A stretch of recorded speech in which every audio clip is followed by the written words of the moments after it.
Fala, cambada, tudo bem com vocês? Eu sou o Pereira Andrade, isso aqui é outro Musicalize, outro reviewzinho na área. E hoje para poder falar do já super contestado novo trabalho do Arcade Fire, Everything Now, que eu vou falar que eu não achei tão ruim assim como muita gente tá falando, mas você vai saber mais do que eu achei depois da vinhetinha, então foi!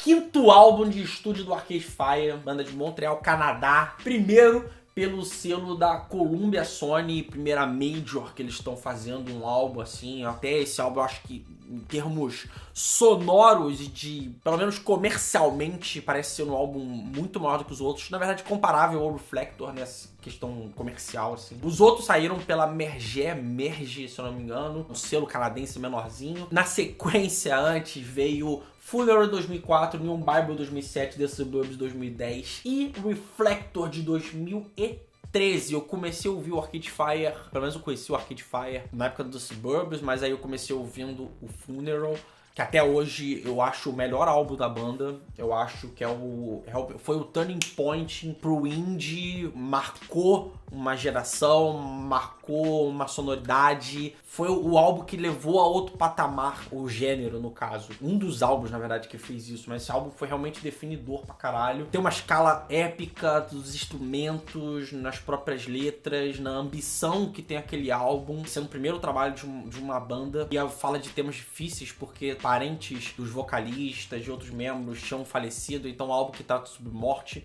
Mas fala de amor. É um álbum que, por mais que fale de temas pesados, ele é um álbum muito vívido. Ele é um álbum muito de aceitação, muito pra cima, muito... É muito bom. Eu gosto bastante desse álbum. Mas não sou tão fã do Arcade Fire. Inclusive, não vi eles em 2014 no Lollapalooza. Vi um pouco o show, mas como eu não gosto tanto da banda e não gosto principalmente ainda mais dessa época que era o Reflector. Neon Bible, que eu acho um bom disco também. Volta e meia eu tenho curiosidade de ouvi-lo mais. O Arcade Fire começou a trabalhar com temas um pouco mais amplos. É um álbum que ao mesmo tempo que tem sonoridades muito altas, no sentido de vivas, tem sonoridades muito deprê, muito pra baixo, e começa a se falar muito em relação a Deus, a religião em si nesse álbum. O álbum seguinte, The Suburbs, eles começam a ampliar o escopo de crítica deles e de lamentos da humanidade. Eles começaram a falar muito sobre as relações pessoais, sobre... A gente vive numa época de consumismo, como que a futilidade da população, narcisismo e vários temas que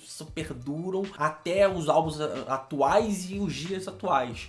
Reflector começa muito a tratar muito disso, dessa questão, desses mitos sociais, tecnologia, esse relacionamento que a gente tem de, tipo, ao mesmo tempo que tá muito próximo, muito conectado, mas está muito distante, muito materialista que a gente tá vivendo essa época, é a época de selfies, de ego absurdos e etc e tal. Mas, na minha opinião, comparado aos quatro trabalhos, o Reflector é mais irregular. Pra mim, não precisava ser um álbum duplo. Ele não só é excessivo, mas ao mesmo tempo ele é irregular, porque essa sonoridade dance que eles resolveram aplicar aqui seria interessante. Todos os álbuns meio que tem uma característica própria, até sonora, assim, mais que você consiga identificar a banda. Esse aqui seria essa sonoridade mais dance, mas eles não sabem fazer isso. Principalmente naquele álbum se mostra muito isso, eles não sabem fazer aquilo. As analogias, as histórias, essa coisa do Orfeu, do Édipo, toda essa coisa mitológica ali que tem pra fazer associação com as coisas de hoje em dia é muito maneira. Eu gosto do contexto da história,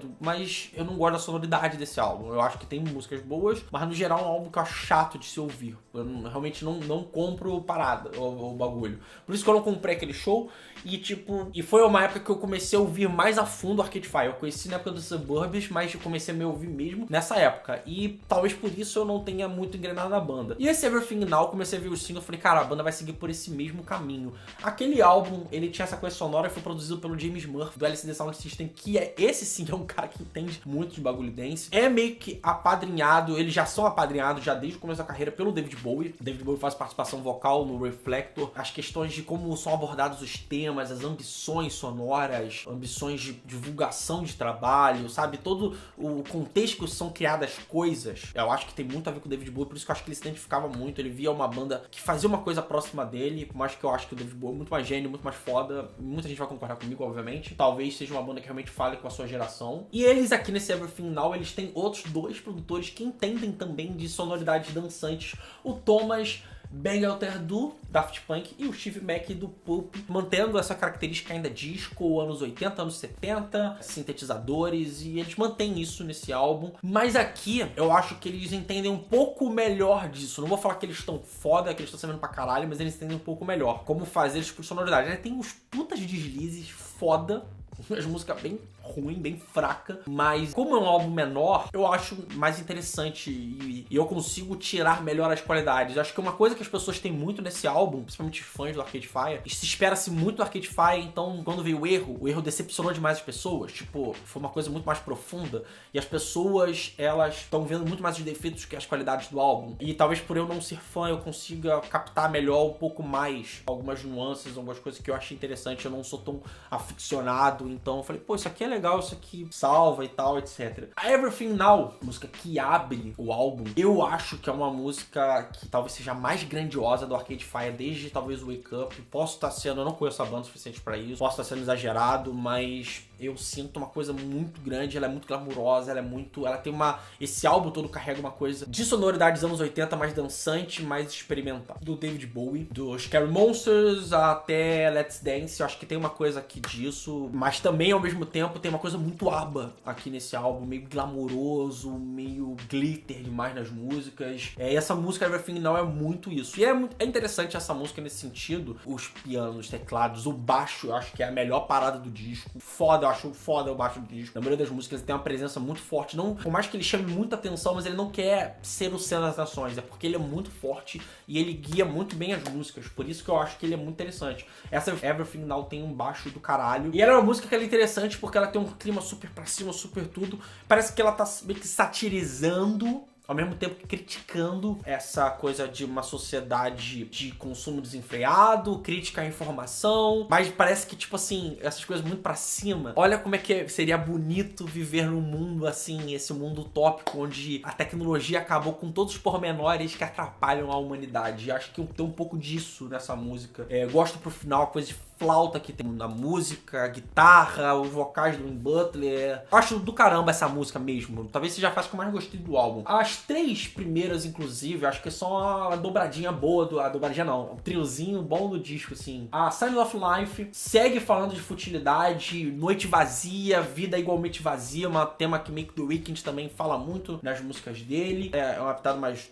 do baixo, segue ainda forte, tem um clima mais dançante, mas meio clubber, mais noturno, mais ainda assim porrada. Ótima música. A Creature Comfort tem uma coisa meio Win Butler, faz um paralelo, ele e a voz da Regine, cada uma encaixa numa outra, se complementando de um jeito muito interessante, e ele, com essa coisa pastor rock que ele tem, ele vai guiando a música. Ela, no caso, é uma que me lembra muito essa coisa do David Bowie, como se fazer, o jeito que o Win canta na música, mas a letra dela é uma letra muito esquisita. É uma música que fala sobre o suicídio de uma garota insatisfeita com o corpo, mas ela é um dos problemas do álbum. O Arcade Fire sempre teve letras que as pessoas idolatraram muito, sempre gostaram muito. É uma das características que eu conheço da banda, de ser muito foda. Aqui eu acho que é uma letra muito rasa, muito superficial. Eu não sinto a dor, eu não sinto a crítica, eu não sinto... Sabe, ela é direta demais. Ela não deixa que é um problema do álbum, que não deixa aberta a interpretação, não tem uma coisa poética que tinha em outros trabalhos do Arcade Fire. Ela me soa muito rasa, e isso me incomoda um pouco na letra e em outras músicas também. As próximas seguintes, inclusive, tem esse problema. Eles fazerem autorreferência a eles numa parte. Eu acho um pouco de mau gosto, porque eles fazem referência ao Funeral, que é um álbum que ele é super pra cima, falando sobre morte, mas muito vivo, muito falando da vida. E é uma menina botando isso no momento do seu suicídio. Tipo, qual é a mensagem que você quer passar sobre o seu primeiro álbum, então, na verdade? E sobre a banda? Eu não entendi essa referência. Eu achei meio esquisita nesse caso. Mas a música é boa. Sonoramente, pelo menos, ela é boa. Aí começa os problemas do álbum. Mas a Peter Pan e a Chemistry são dois erros completamente grosseiros em tentar se fazer reggae. A primeira é um reggae completamente afetado, a Peter Pan, com uma letra falando sobre sexo, drogas e festas, e super, como eu disse, rasa, superficial e banal. passável totalmente pra ruim a música. A Chemistry, por aí, ela é uma música esquisita. Ela tenta ser meio que aquelas bandas, músicas de New Orleans, que eles até se influenciam bastante, misturando reggae, sendo meio Come Together do Beatles. Ela vai isso nessa pegada e ela cai pra um refrão meio rock, meio hard rock, que eu não entendo muito bem essa música. Ela também tem esse clima meio regueiro e que a letra também é ruim. É ruim a música, eu não gosto dessa música. São as duas, talvez na minha opinião, piores faixas do álbum. Depois melhora um pouquinho, mas não é muita coisa a mais. A Infinite Content e a Infinite Underline Content, elas têm um elemento interessante que as duas têm a mesma letra. A única tradução para Infinite Content seria conteúdo infinito ou satisfação infinita. E a primeira, por ser uma coisa mais indie punk, ser mais porrada assim, a segunda, elas meio que uma encaixar na outra e ser mais lenta, mais cadenciada. É meio como se fosse, tipo assim, como passa a nossa satisfação, como é uma coisa que às vezes nós estamos muito, tipo, bem com o que a gente quer, mas no momento seguinte a gente tá tipo, nossa, ai, não aguento mais isso. Nós queremos sempre alguma novidade, sempre alguma coisa nova acrescentando a gente. Eu acho que é um pouco que meio que passa essas duas músicas. Electric Blue é uma música que também me lembra muito David Bowie. Não sei porque me lembra algumas coisas de Let's Dance. Eu gosto dela. Eu acho realmente boa a música, o baixo de novo aqui forte, eu tenho que estar falando desse baixista, o cara é muito bom. Essa música, então, particularmente, o baixo vai para um lado, a guitarra vai pro outro, eles se encaixam e fazem uma dança muito interessante nessa música. É uma música meio que da Regine Chassain, eu não sei falar o nome dela direito, fiquei tentando... Regine Chassain, eu tentei ficar aprendendo, não consegui aprender o nome dela direito. É uma música dela, ela canta num tom um pouco mais alto do que eu acho que a gente tá acostumado a ver ela. É esquisito, mas passa, mas quando chega pro final, parece que estão pegando uma gralha e estão cortando ela no meio, raspando de cima pra baixo, estão fatiando a gralha. É inacreditável. É um barulho tão zoado que ela faz com a voz meio ruim. Mas a música é boa. E o baixista é o Tim Kingsbury. Cara, ele realmente manda muito bem no álbum, muito bem mesmo. A Good Goddamn, eles voltam a falar da relação que eles têm meio conturbada com religião, mas, tipo assim, aqui é mais uma coisa meio paga, recebe com Deus, tipo, meio... Qual é? Eu vou rezar pra tu, mas qual vai ser a recompensa? O que vai ter nisso aqui? Eu acho que é o que passa um pouco nessa música. Tem um clima meio de rock, meio blasé, meio... que o Arctic Monkeys tem feito ultimamente, o jeito que o próprio Win Butler canta. Eu gosto dessa música, acho é meio quase um blues, assim, interessante. Put Your Money On Me, acho que tem uma levada synth pop muito gostosinha de se ouvir. Eu acho maneira, mais que seja uma letra muito qualquer coisa, muito óbvia. E a We Don't Deserve Love, tem gente que gostou, tem gente que eu particularmente não achei nada demais essa música, achei ok. O Arcade Fire já foi realmente mais profundo, o Arcade Fire já foi mais evocativo, o Arcade Fire já foi mais ambicioso. Eu acho que aqui é muito ao ponto. Por mais que eu não seja fã, mas eu acho que realmente a banda já foi mais ousada. Eu acho que aqui falta realmente aspectos novos, falta aquela profundidade nas letras do Arcade Fire, e talvez por isso acho que as pessoas tenham se decepcionado muito e falado que o disco é muito ruim. O disco não é tão ruim assim, mas também não é um disco mil maravilhas. E de uma banda que tem o contexto que tem hoje em dia, que teve a influência que tem ao longo dos anos, realmente é um tropeço grande, assim, nesse caso. Talvez com o passar dos anos esse álbum seja um pouco mais apreciado, degustado, mas por enquanto acho que as pessoas vão realmente manter ele assim, em comparação com outras coisas que fazem esse ano, próprio musicalmente dance, próprio a questão de letras. Eu acho que ele realmente é fraco nessa comparação, mas tem suas boas canções, seus bons momentos, por isso dou nota 6 para esse álbum. Ficou um pouquinho grandinho esse programa, mas realmente eu tive que falar bastante coisa, que foi um álbum que pensei bastante ao longo dele e eu queria esmiuçar o máximo que eu poderia aqui desse novo trabalho do Arcade Fire. Não deteste tanto se você é fã, tem coisas interessantes, coisas legais, eu sei que você sabe que tem, mas ao mesmo tempo eu entendo quem não gosta tanto desse trabalho. Na minha opinião, eu que não sou tão fã, pra mim foi um trabalho até mais acessível do que outros e que talvez me faça prestar mais atenção no coisa do Arcade Fire, talvez faça isso com outras pessoas. E foi isso, esse foi outro Musicalice. Não se esqueça de curtir, de compartilhar, de comentar aqui embaixo pra falar do que você achou. Até a próxima, aquele beijo, aquele abraço e aquele tchau. Fui.